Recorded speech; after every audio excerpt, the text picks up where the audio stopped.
Qadri multi speciality हॉस्पिटलमध्ये आता मिळणार बांधकाम कामगार योजनेच्या माध्यमातून मोफत शस्त्रक्रिया, स्त्रीरोग विभाग, सर्जरी विभाग, अस्थिरोग व मेडिसिन विभाग, सर्व शस्त्रक्रिया आणि उपचार मोफत।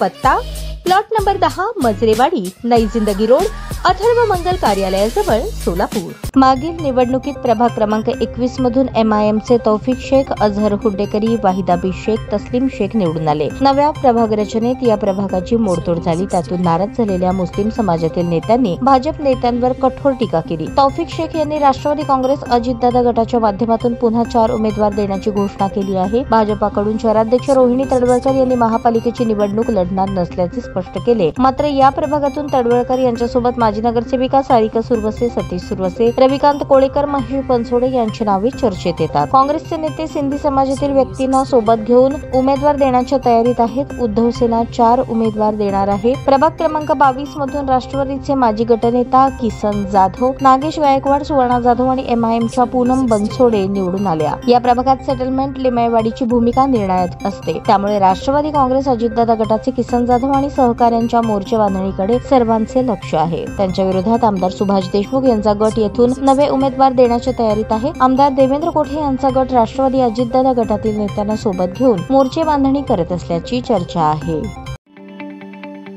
ताज्या बातम्या पाहण्यासाठी प्राईम महाराष्ट्र न्यूज चॅनलला सबस्क्राईब करा।